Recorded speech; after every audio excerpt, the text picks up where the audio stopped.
So good afternoon, good morning, good evening, depending on your time zone or when you watch this. I want to thank you for coming to our panel discussion, The Future of Biotech Financing, Continued Boom or Bust. We'll touch on a variety of topics, including what has triggered this robust access to capital, how long we can trust this landscape for biopharma companies will last, and then insight into what you may want to do going forward. We are not prognosticators or soothsayers and do not want to be. We all have insights into things to consider, and as you're mapping out your strategy for 2021 and beyond. So obviously the election results are now in, vaccines are thankfully almost approved.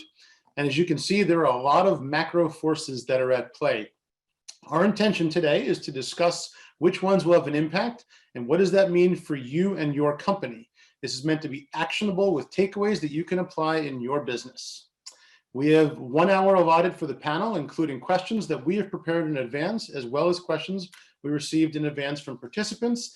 If you have any questions that you'd like the panelists to address, please submit them through the Zoom Q&A system found at the bottom of your screen, and I'll read out the most frequently asked questions and one that have the broadest applicability to the audience at the end or interspersed as appropriate to keep the flow.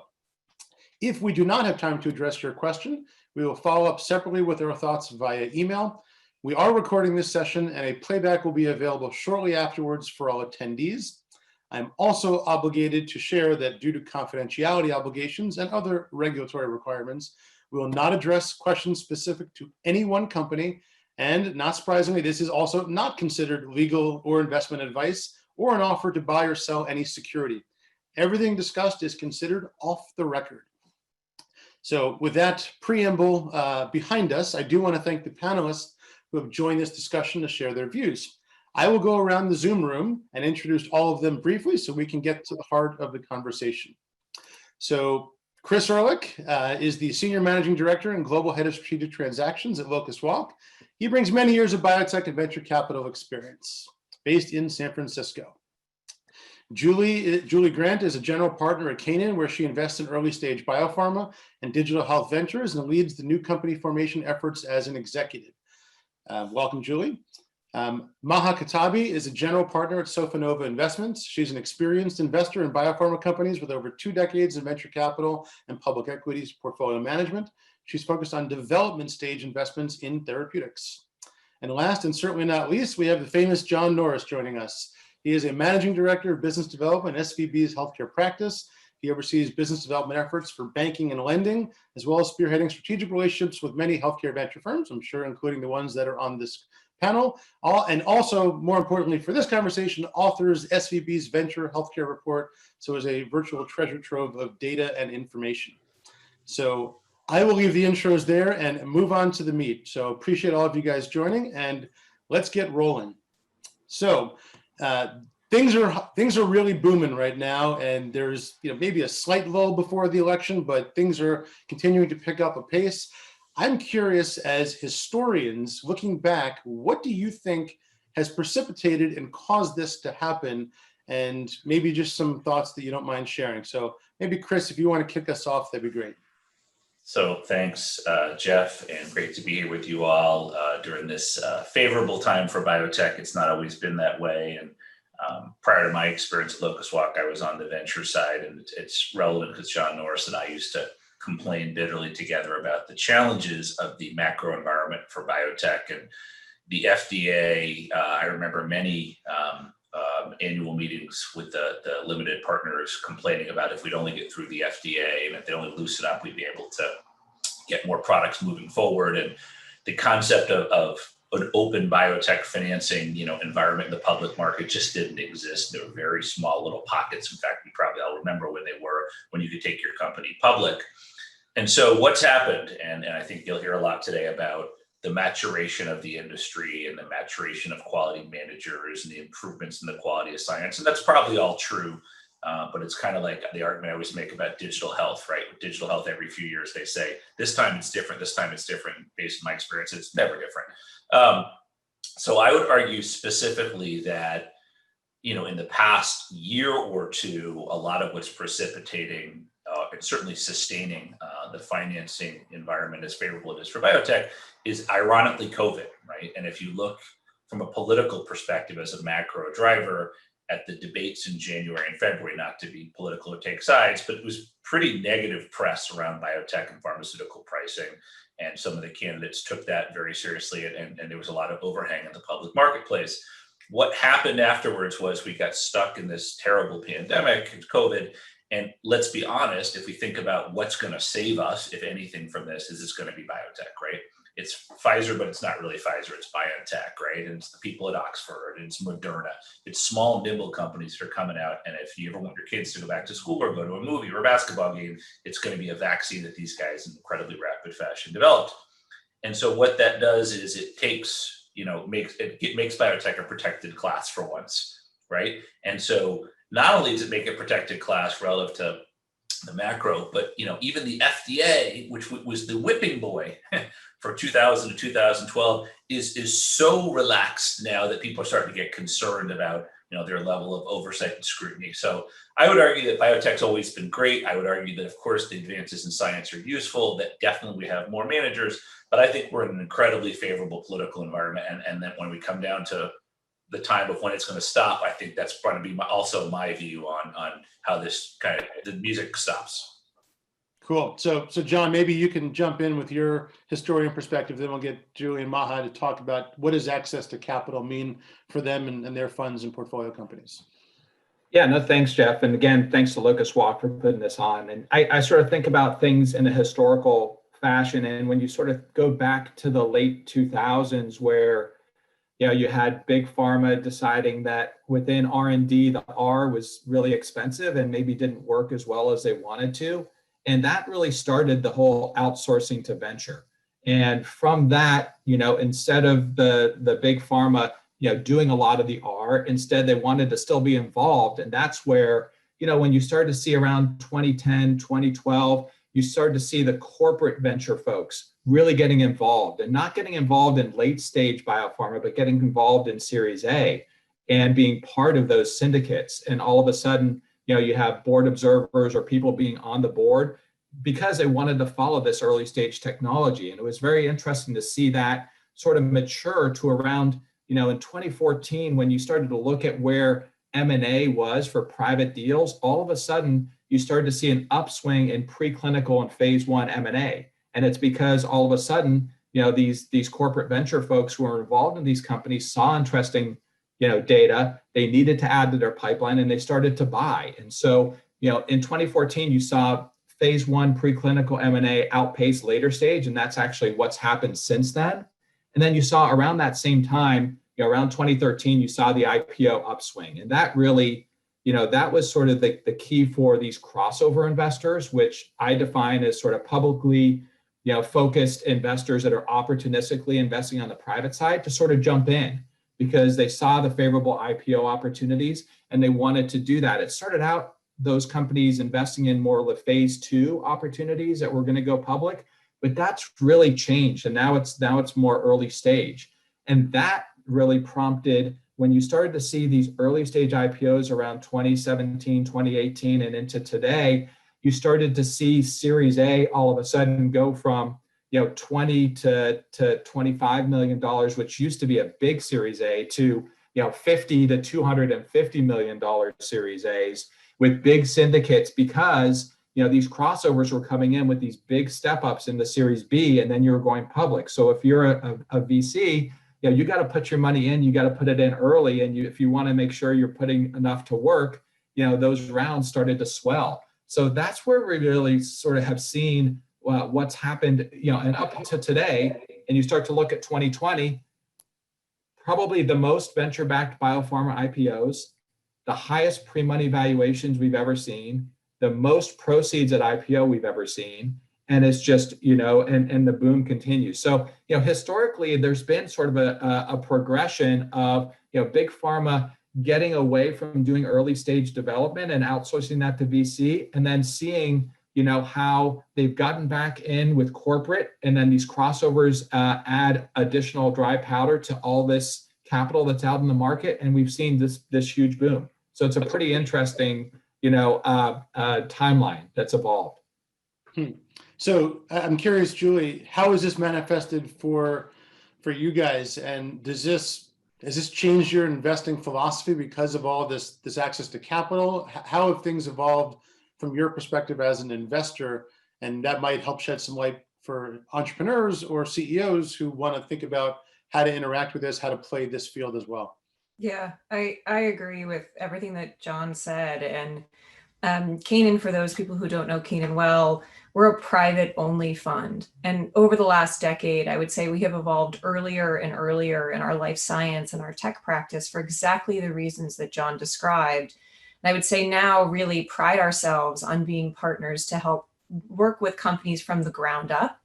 And so about 80% of our capital in our last fund was seed, Series A, and formation. And at least for me, the last 3 deals I led, I actually helped form before there were any full-time employees and held executive positions for exactly that reason, that we are seeking to be in truly at the ground floor and help recruit the team, license the technology. But financially, the reason we're also doing that is it gives us an opportunity to put in the most capital at the lowest round. And then to help craft that company, knowing that we expect a crossover round or an acquisition at the end of the Series A, or if we do a private B, or to take the company public, and to craft those companies in conjunction with the CEO and the entire management team to say, where is it that you want this company to go? And how do we make this product as well as this investment successful? And so I think that curation of finance, management, asset, and where it should go is not a conveyor belt. It really is bespoke. And so that access to capital, I think, has increasingly subsegmented the venture capital community, the hedge fund community, the mutual fund community, where entrepreneurs have a lot of choice. And really, they have the opportunity of selecting who the right investor is at the right time for their company. So actually, Julie, before we get to Maha, I want to push you on that because this is an old discussion that's being rekindled now with more and more venture firms really not being venture capitalists, but venture creation firms. And so it's more lucrative, as you just discussed, to start the company. You get founders equity, you get to put more money in at a lower valuation, you get to control who gets to be the CEO. So how have you seen that shift within your peer set impacting maybe an existing company that wants to raise capital? And what would you say to a company like that wasn't founded by Canaan, and how their access to capital, even from the private side, might be different than before? I think it really depends by fund. So you have some organizations that build everything, which is more the classic Third Rock model, where they don't necessarily price the Series A of other funds or other entrepreneurs' businesses, versus Atlas, 5AM, Fraser, Canaan, who really do a mix. And I would say that we're expecting about 30% of our current fund that we just announced to be new company formation with under the banner of Canaan. But we love funding companies where executives come in the door, partially because we know in the long run, a full-time stable executive team is best for a company. It's just a matter of what order do you need to get there for a given technology or a thesis. So I actually think that there's a lot of funds that would happily back a top-notch team with a great asset, including me. I might found a company, fund and price someone else's venture-backed and venture-created company, and hopefully back companies that already exist outside of the banner of a venture fund. That's great insight, actually. I appreciate you sharing. I think that was valuable for the audience. So Maha, do you have a perspective from your view, I think perhaps being a slightly later stage fund compared to Canaan, and how access to capital has changed? Has it changed your investment philosophy, or how should a company be thinking about it if they're going to be approaching Sofinnova? So as you mentioned, Geoff, and thanks for inviting me to speak here, Sofinnova is focused on clinical stage assets and companies that have embarked already on clinical development with a specific product in mind, with a specific clinical development strategy. And what's unique about our team is the expertise around the table, having operational partners that have taken drugs in front of the FDA through the approval cycle. So out of our portfolio, there are over 18 products that have been through the approval cycle in front of FDA and then through EMA. And so that's really our bread and butter. Our fund currently is a $650 million fund. We invest up to 90 million for any given company. And our role really is to come in once there is a specific product development plan and help the management teams navigate the idiosyncrasies and sometimes challenges of the regulatory process. And so surely, as we heard from others, the FDA has been more receptive, and we are at record highs on average, 50 plus approval per year over the last 3 years. But that doesn't make it any easier to navigate. And so our team comes in typically at the Series B, but we also do get involved in Series A when there are opportunities to spin out assets out of pharma companies. And that is also an evolution in the environment that has occurred, where pharma is, I believe, reinventing itself constantly to be able to deal with some of their challenges. So starting with a historic perspective on valuation, pharma is trading at a PE multiple that is at a historical discount to the S&P average. And so how do they continuously reinvent themselves? They refocus their development pipelines. They do it through M&A and spinning out assets. And that's where we come in. We can typically take on a development product, and with 100 to 150 million compared to 300 plus on the pharma side, take it through key de-risking events in the phase 2. And so in this current environment, has anything changed for us? So we build syndicates with the view to enable these management teams to tap the public market in a robust way and in as de-risked a way as we can. And so we have led in the last year over 4 investments where we were a lead, and we built a syndicate with more than 5, 6 crossover investors, such as the ones that John was referring to. And so these companies now have multiple options, whether they decide to go the M&A route, like several of our companies this year, like Principia and Velos, or whether they decide to go the IPO route. And there have been great IPOs. And like John said, they exceeded every performance metric that we've seen in recent years. So very interesting. And I'm going to do a follow-up question for you here now, Maha.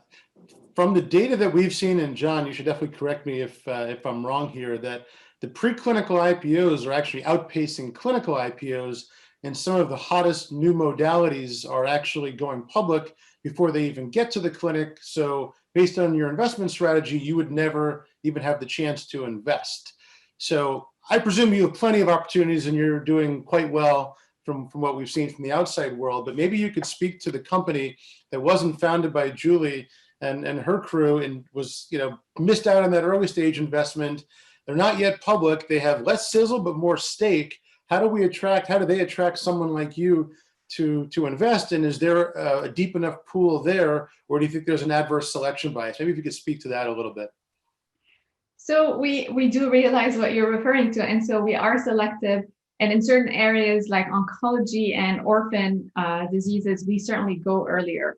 And so we were early stage investors in a number of companies that actually went public this year, including Akouos and Inozyme, where we were investors when they were at a preclinical stage. So our portfolio is about, I'd say, 1/3 in preclinical and 2/3 in the clinical stage that I was describing. So one has to also appreciate that depending on the disease area that you're going after, there is a faster path to proof of concept. And so the key for us on the venture side is to get involved before the proof of concept is achieved.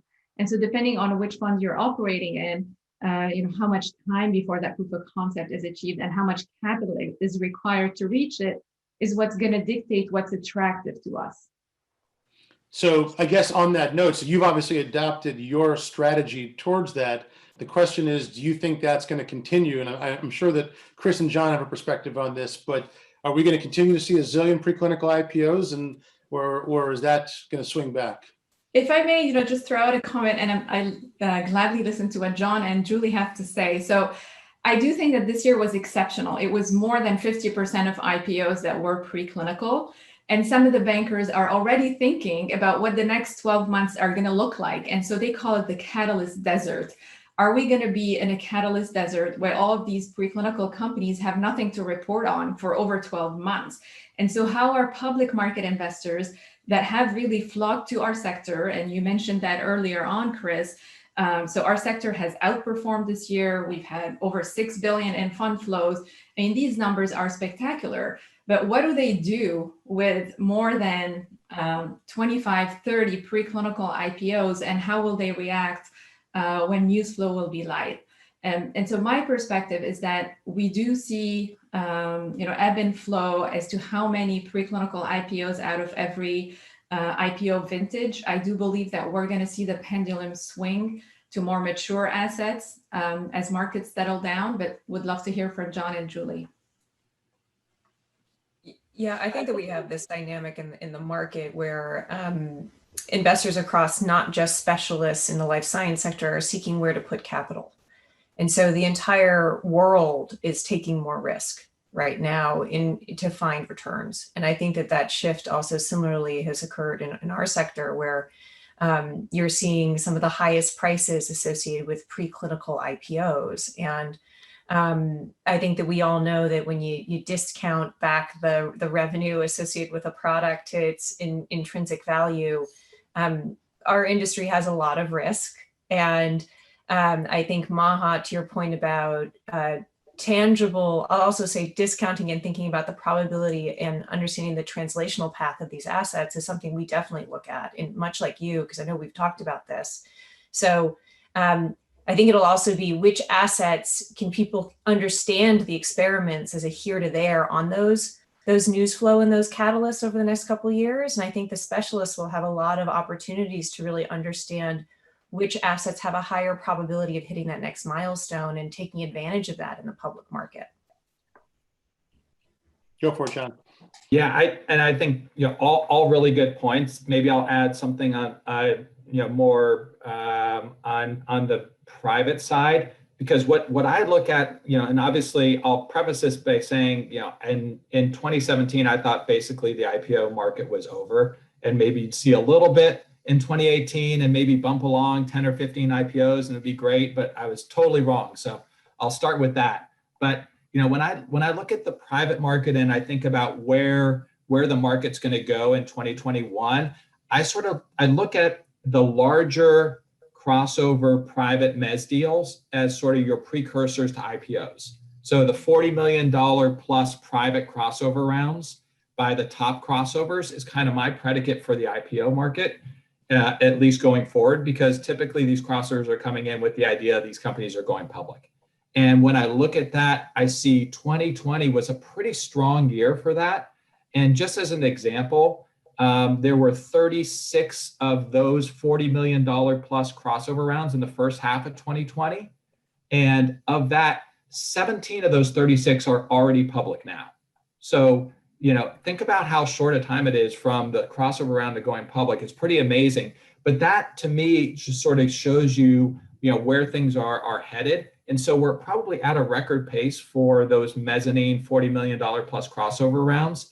And I think a lot of those are early stage. It's been interesting to see, the actual performance, because I think that that's also one thing to look at. So I did put together just a little bit of numbers. So bear with me. If you just look at 2019 and 2020 IPOs, all biotech IPOs, post-IPO performance, the average is plus 78%, and the median is plus 48%. Just amazing. That's 121 IPOs. But if you look at preclinical IPOs during the same period of time, there have been 26 of those, and the average is plus 64%, so a little bit below, but the median is plus 72%. Which is, again, amazing. So that means the vast majority of these preclinical companies have done really, really well post-IPO. So when I sort of look at that all together, I'm feeling very opportunistic about 2021 continuing to be a very strong year. But again, preface it with I've been wrong in the past. But when you look at all the things, all the different pieces of information that you try and gather to be predictive, it does feel like it's going to be really strong going forward. So Chris, I'm going to pivot to you then here. With the preclinical IPOs, I'm sure you have a view on this as a player in the markets. Do you have a perspective? Yeah, I'm probably a little less optimistic than my colleagues here, and I'll probably explain why. So I had 3 things happen to me this week. I had a good friend's father pass away. I got a supplemental tax bill from a state where I don't play action, and I have a friend whose IPO phase 2 trial busted. And so I think it made me think about kind of the three truisms of the world are death, taxes, and biotech failures, which will all continue and perpetuate, in 21 and beyond. I think we got two macro challenges here, and I'm going to frame it in that Julie and John and Maha are right, but remember they focus mostly on traditional private building biotech, creating value in the old-fashioned way, drugs that help people. Where the froth is coming from, 100% from what John Norris talked about, preclinical and moving forward, are generalists coming in. What makes money for people in the public market is not the Canaans and the Interwests and the Sofinnovas of the world. It's the Wellingtons of the world, and it's the mutual funds of the world. That's when your parents' friends say, oh, you're in biotech, that's really cool. That's driven not really by fundamentals, even though they think it is. It's driven by macro factors. And so you have two problems. You just listen to what John Norris set up as a perfect storm for lots of money pumping into cool things. And you listen to Julie and Maha are excited about the science and his preclinical. And I would challenge everybody on this panel to show me some data that for years and years, the probability of technical success of a preclinical asset getting to approval was historically 5%. If you can tell me it's double, I'll be super impressed. I'm not sure that's the case. So we have more companies also early with sort of a historical backdrop of failure, all at a preclinical stage. So there are two things that are going to happen. One, more of these preclinical assets that are out there will probably fail. That's just the nature of the beast. And that makes people scared, but that's just okay. The second, which I'm more concerned about, Geoff, is this issue that politics frames a lot of this, right? So right now, biotech could not have a more positive halo, right?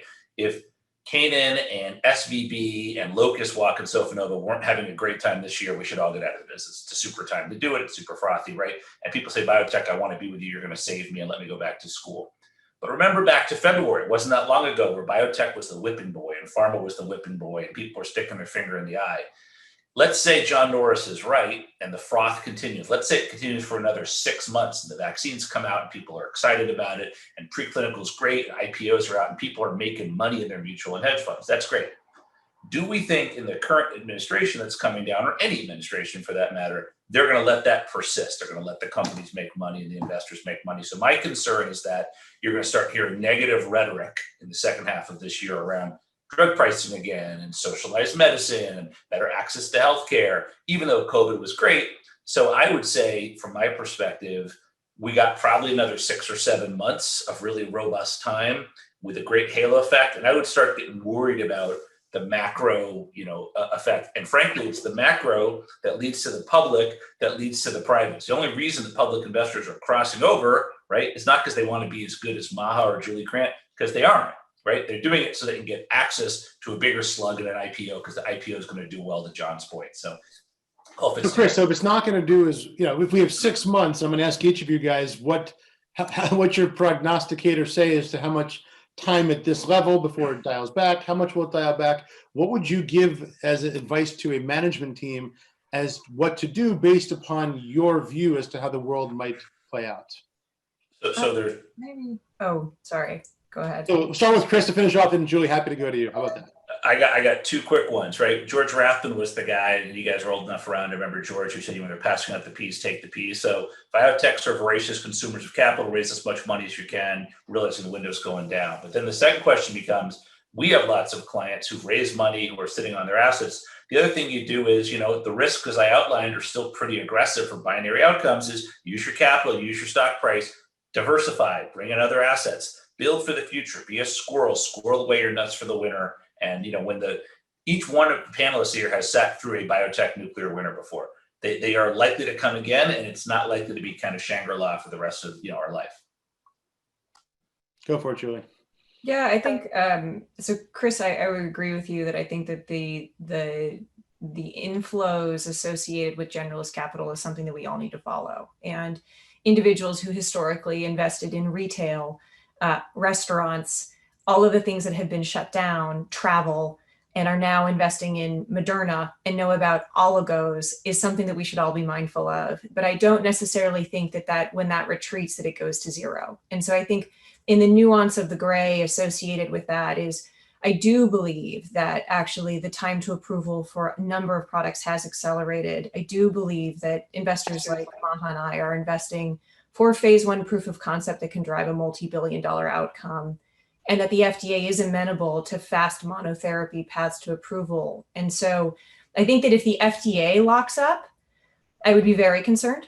I think that we are all betting on a society, in particular in the United States, of accelerating access to medicines being a continued social trend.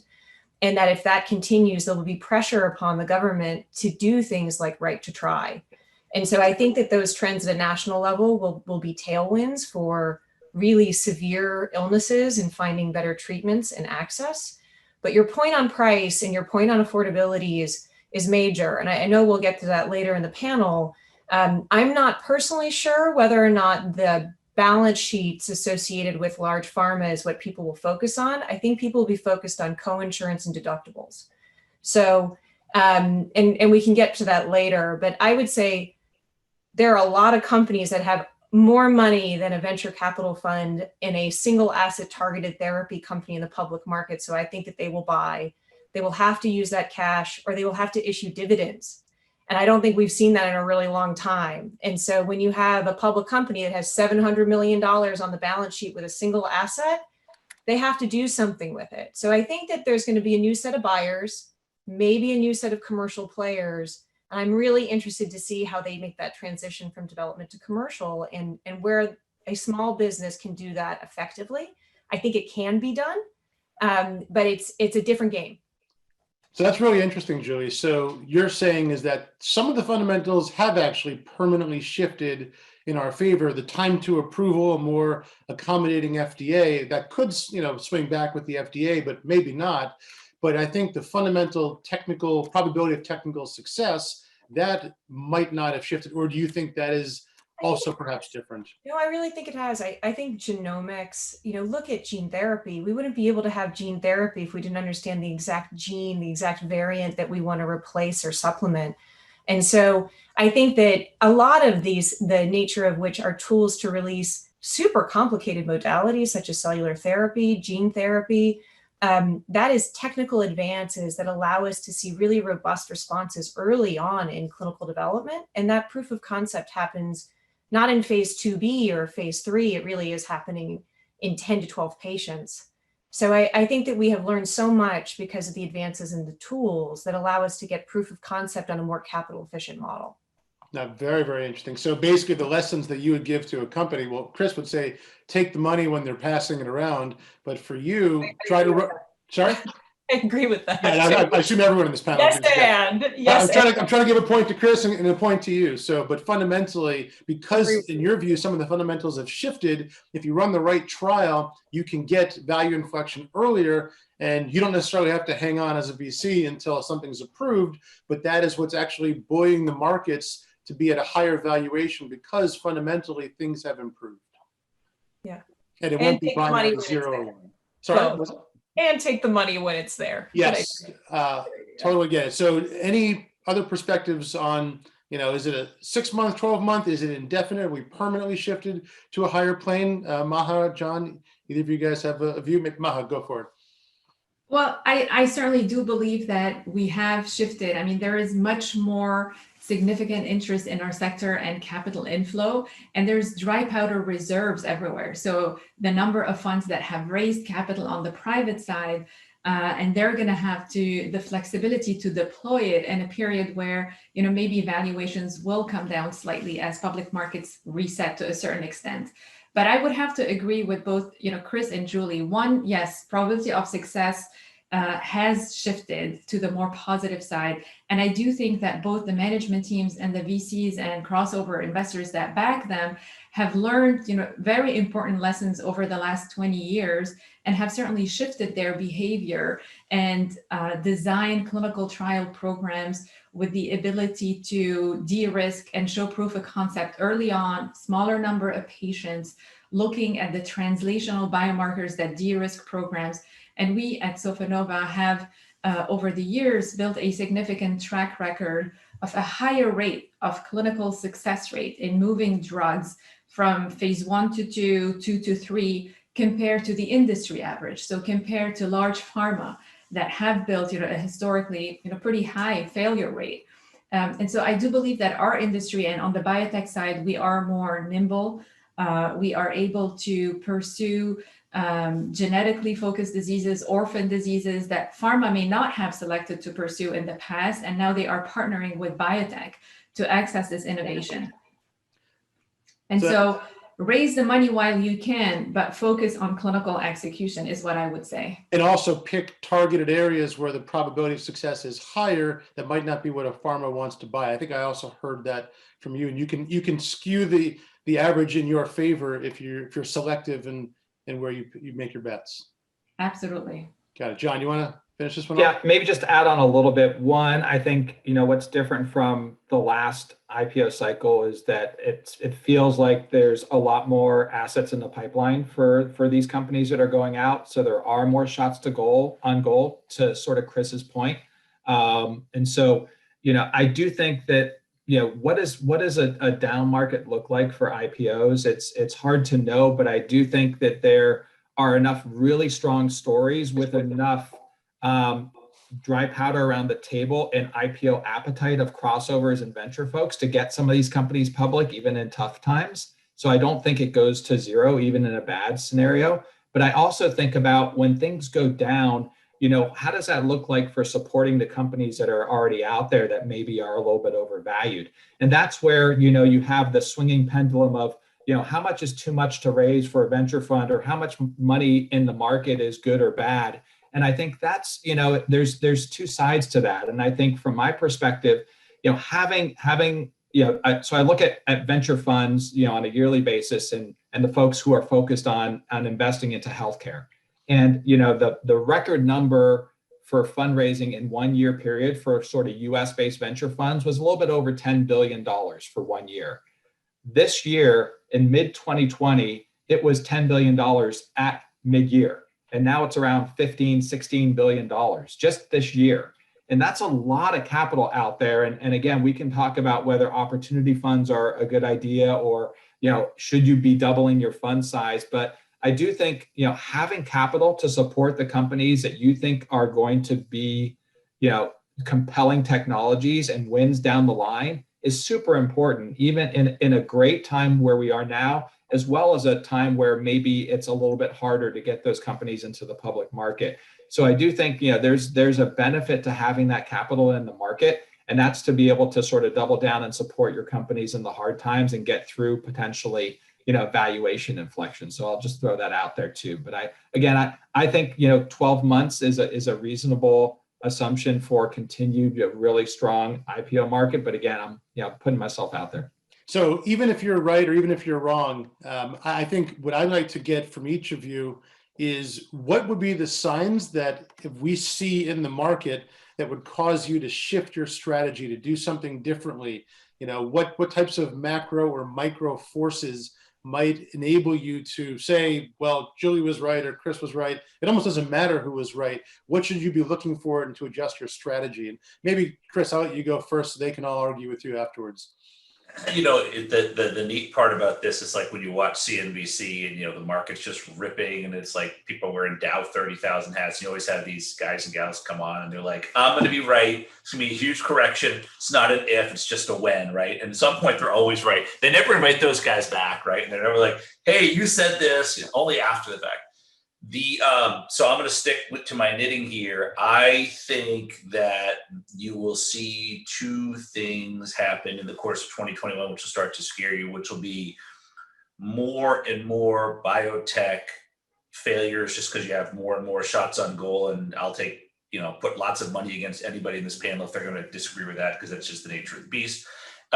Chris, Julie and Maha choose better companies on average. That's why they're doing better. I think your comment is on the whole market. So John Norris remembers the time, right? The old Steve Burrell, right? When he used to talk about a frothy market, the quality IPOs that went out, and they used to use the phrase about peeing in the pool, right? And it was, I don't remember the company, but John remembers it during this one era where things got robust, and then lousy companies came out and they busted, and people said, oh, everything in biotech must stink, right? So at some point that's why there aren't many venture funds, right? And there are very few Canaans and there are very few Sopinnovas around. There just always have and always will be. As you get more general, you get a few away from these specialists. So that's just the nature of the beast. It's hard to argue against that. I think the signs I would worry about are less things are going to bust. That's the nature of the beast. And more when you start seeing political pressure put back on this stuff. Again, the FDA was 100% political animal. I mean, it was incredible, right? Even got too political this time. And so, I mean, I think Stephen Hahn just got called to the White House on Tuesday to say, why have you not accelerated this? I mean, when was the last time the White House called an FDA commissioner to get involved in their business? So the point is, it is a political animal. I think if this continues, and look, I am the biggest fan of biotech in the world. I'm long, ultra long. I don't short. And so I'm rooting for this to work. I'm just being realist in that if you are successful and we continue to be so, we already have been to the movie, right? Where we see people coming and saying, oh, those venture guys make too much money. Those pharma guys are pricing it too high, right? And they're going to put pressure. And you start to see, and I live in California, right? With some of these folks, you start to see even in the state, you know, I was doing advisory work for Gavin Newsom for a long time. And then he came out and said, well, let's start working on access and capping biotech. Now he's really quiet about that because he knows that biotech is what's going to save California, but it will come back.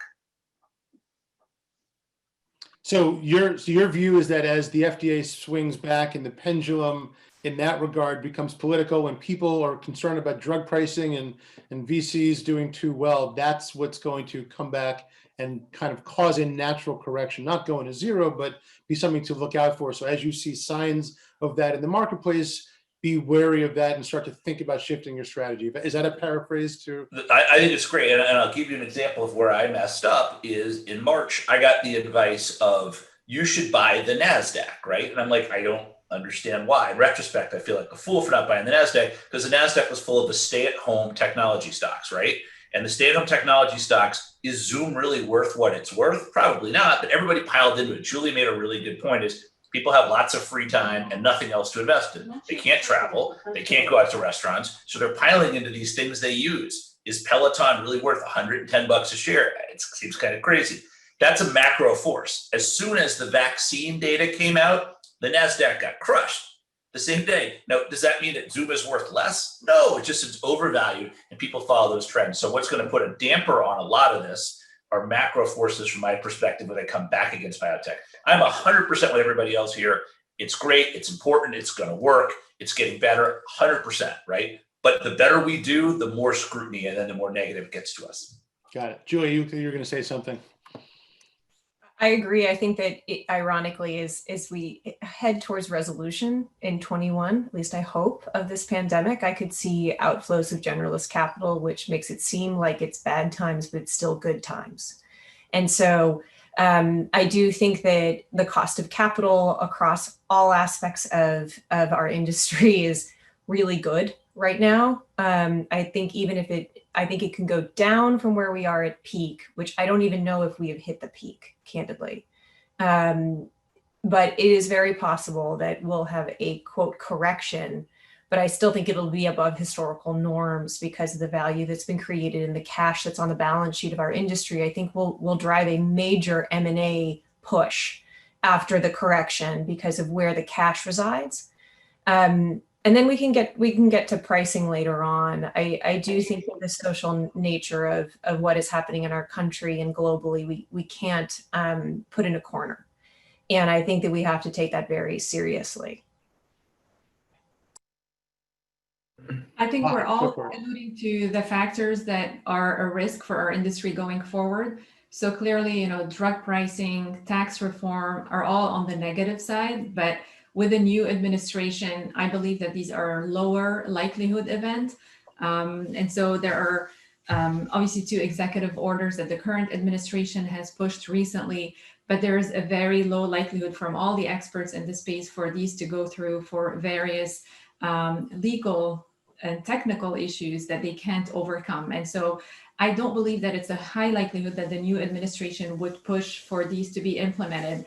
But the rhetoric about drug pricing is out there, and it's certainly one factor that we think about in deciding what to back. And so going back to basics, it's really backing innovation that has a curative intent when you are applying it to a new disease area. And so once you keep these two factors in mind, even as you look at cost effectiveness reports out of ICER, they are hugely positive when you are talking about novel gene therapy approaches like Zolgensma, for example, that is addressing a huge morbidity. It is a curative intent, and the clinical data that supports it is in favor of it being priced at 2 million plus. And so I don't believe that the rhetoric about drug pricing as a whole is going to prevent investors from backing exciting, innovative, and truly revolutionary gene therapy approaches. But maybe the generalist investors won't be as nuanced and might decide to flock out en masse if we continue to hear the negative drug pricing rhetoric. But my outlook is that this administration will probably not spend as much time on it. They have enough to deal with the pandemic, with a stimulus package that needs to be out there. They actually have to get the economy back on track, more broadly speaking, now that the vaccines are going to be out there. So there's going to be significant issues on the macro level, like Chris was saying, that need to be dealt with. And I don't believe that drug pricing is going to be top of the agenda here. So that's actually really interesting. And it's maybe a good segue to the MFN issue, which has actually come up on the chat as well as in our pre-call prep, where the president, the current president, put forth the most favored nation that we can't price above some basket. I'm not going to get into the specifics, but that's actually very interesting perspective, Maha, that you don't view that the next administration is going to care as much, because I think from history, the last time Joe Biden was in office with Barack Obama, one of the first things they did was healthcare reform, even in the face of other things that were competing. And he was the most centrist of all the candidates, where everyone was pushing to the left on drug pricing and healthcare and everything else. So I guess, is that an established norm that they think that this is not going to be an issue, or do other members of the panel have different views that it might still be on the docket, the MFN, the other pricing within the next, call it 2 years, even in a split Senate? John or Julie, do you guys have a view, or Maha, do you want to? Yeah, I'm happy. I just would like to say that healthcare reform and drug pricing are sort of two separate issues. So healthcare reform and giving access more broadly and providing more options for a broader level of Medicare coverage is one thing, and then drug pricing is a separate issue. And so I'm happy to hear the others. My perspective is, drug pricing is not going to be top of the list for this administration, and most favored nation is going to have a significant impact on Part B, and some of the rebates reform that we're talking about is going to have an impact on Part D. So I think we can talk for hours to think which one is most likely, but I think both as on an aggregate are lower likelihood events. I think because the Senate, it's a lower likelihood event. I think that, at least my personal view on this, and I'll say this, I used to work in the commercial division of a large pharmaceutical company. I loved working there. I thought they were fabulous in terms of their mission. We looked at claims data associated with late-line cancer products, and people would walk away from the site of care to fulfill their medication at $300 out of pocket. So I think that when we talk about what we're solving for as an industry, I feel very strongly about this. I think we need to really be focused in terms of most of our efforts. We can talk about list price, which is what gets the headline, but really what is causing the issues for most Americans is deductibles and coinsurance. And so if there is a way for us as an industry to help solve deductibles and coinsurance, I think a lot of the social pressures associated with actually getting access. And that's why I don't know if you can disconnect insurance from drug pricing in reality, because I think politicians are trying to solve for the out-of-pocket cost, not necessarily the list price of drugs. So I personally think that this is going to remain a top issue. I think we have a lot of people in our country who have dropped from the middle class to poverty. And I think that those people there's a huge amount of unemployment of individuals who are going to suddenly not be insured. And so I don't think it's going away. And I don't think people connect their price of their rheumatoid arthritis drug with the COVID vaccine. And so I do not believe we are a protected class. I don't believe we're a protected class in the Senate. I don't think we're a protected class in the executive branch. And so I think this will continue. So Julie, just to kind of paraphrase what you said as a takeaway for the audience, whether or not it's a big issue, if it becomes an issue, there might be more medicine at the margin that is less innovative, that might have some real cuts. But to go back to what Maha said about cell and gene therapy and being cutting edge and having that $2 million gene therapy being justified, that actually could be, frankly, the reason that the industry has shifted from 505(b)(2)s to novelty. But maybe talk briefly about the cell and gene therapy and why that's been so robust, and perhaps, without giving the answer, why that's becoming such a good area, because it doesn't have as much of a risk from a value perspective.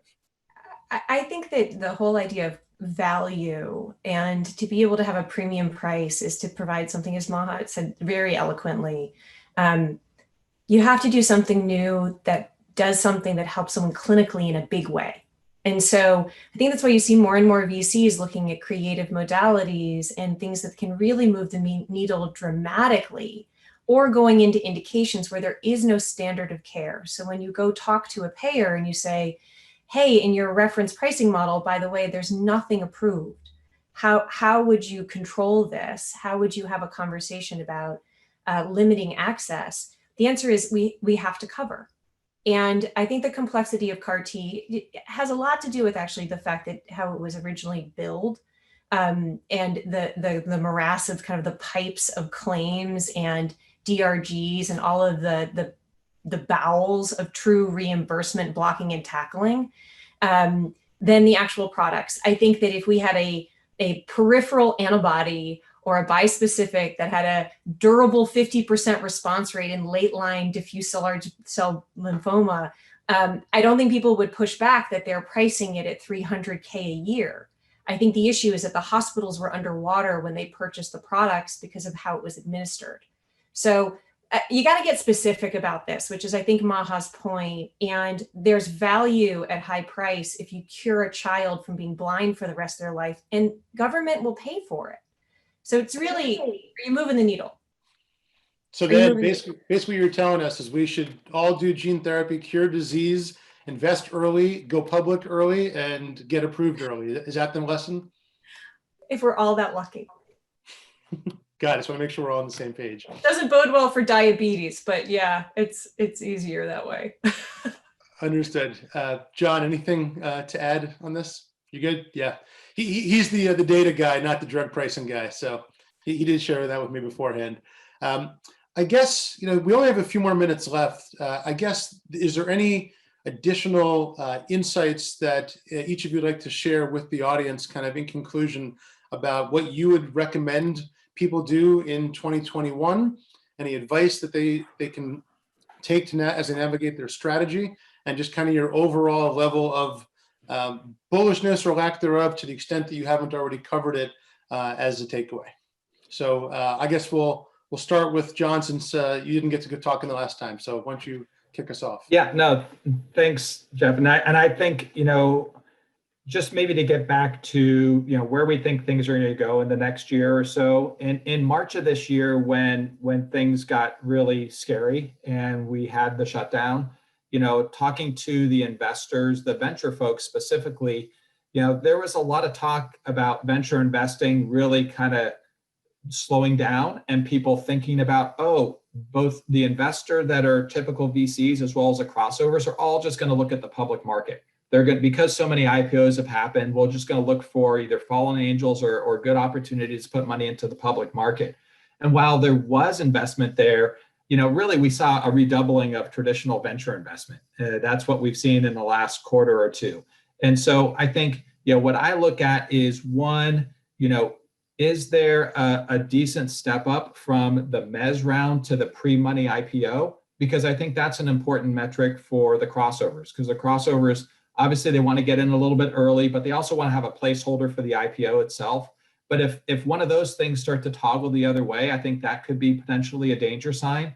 I think I see a little bit of a narrowing of the gap on terms of the step up from MES to pre-money IPO, but we've seen such a spectacular pop post IPO that I feel like it's still a really hot market. But those are kind of little things that I would think about. But in the end, there's a lot of capital in the market on the venture side. And so, that capital needs to be deployed. And I think to see the crossovers raise their own sort of venture-ish funds for early stage sort of puts them in sort of all in. And I think, we talked about the generalist investors. I think the generalist investors sort of look at the crossover investors look at the venture investors, and the venture investors continue to just put together, great companies with really fantastic management teams. And I think, so I'm pretty optimistic overall. Oh, Geoff, you're on mute. So maybe I'll go. It had to happen to one of us at one point, and I guess it was me. So, oh well. So maybe if in the last, each of you guys can just give a minute of kind of closing thoughts. Maha, if you wanna go next. Yeah, sure. I think one of the leading indicators of a downturn in the market is IPO aftermarket performance. So as long as the class is still performing the way it is, and that hasn't changed actually throughout the year. It has remained strong. We peaked in the summer. We dipped slightly over the month of September, and then we're back up. So as long as the class performs well, it's going to continue that virtuous cycle that John is referring to, which is more crossovers investing, more wanting to access that asset class. And I know that there was a question about SPACs. I mean, that too is a high indicator of people expecting significant aftermarket performance once you float these instruments. So that is a leading indicator. Once that starts going down, below 20%, I think we all need to wonder how much longer will the public market be open. Chris, do you wanna go next? Yeah, so it's unfortunate that, Game of Thrones is over because, I believe winter is coming. It's just a question of when, in the words of the old Arthur Anderson, you can't predict, you can prepare. So biotechs and those raising money in a position of power are smart, in my mind, to take advantage of what is going to be a limited market. I think if you listen to what Maha and John said, it's true. But if you step back and think carefully about the market swoon at Dow 18,000 in March, and people could buy General Electric at $5 a share as a liquid big company, we all thought, why would you ever buy a private speculative pre-revenue biotech? So what actually changed in March that made us wrong and the public markets for biotech do well, and therefore the aftermarket performance and therefore venture capital? Was it a fundamental breakthrough? No. It was COVID, and it was the idea that biotech became its savior, and that's been floating things for a long time and creating this froth. That will end at some point, and I think the fundamentals are still sound, and we've made great progress evolving management teams and technologies, but I would be cautious, and I think this period of frivolity is probably limited, and I would take advantage of it and make hay while the sun shines. So, Julie, before you go, I will make a note to the audience that Chris is actually a very fun, happy-go-lucky guy. And so don't let his comments here fool you about his real demeanor. So I'll leave you with that, Chris. Julie, if you want to take us home, and then I'll wrap up. I mean, it's so hard to follow the Game of Thrones reference. I just want to really tip my hat to Chris on that one. So I fan of Flying Dragons as well. But I do think that you should, if you're a CEO, raise capital now if you can. Put yourself in a position of strength just in case. I fundamentally think that the industry as a whole, if pharma in the large caps continue to make money, which is a really fundamental difference from a lot of other industries and a lot of other sectors during COVID-19, it'll trickle down. And I think that also the robustness of our industry in its business model of 90% margin products is something that's really important. And we are dependent upon high priced drugs right now. And so I think that continuing to watch that in the future, but the science is there and we're going to keep putting the money to work. So we're long. Awesome. Well, really appreciate everyone joining. We're out of time. As a reminder, a link to the recording will be sent via email to all the participants. I think we're also going to have it up on YouTube. So yes, we're all going to be YouTube stars. If we didn't get to your question, we'll do our best to answer it in writing and include those in a PDF in the same email that we send out with the recording. We look forward to seeing you all hopefully soon in person. And in the interim, please continue to stay safe, social distance, and continue to do the awesome work that our industry does. Thank you all and have a great day.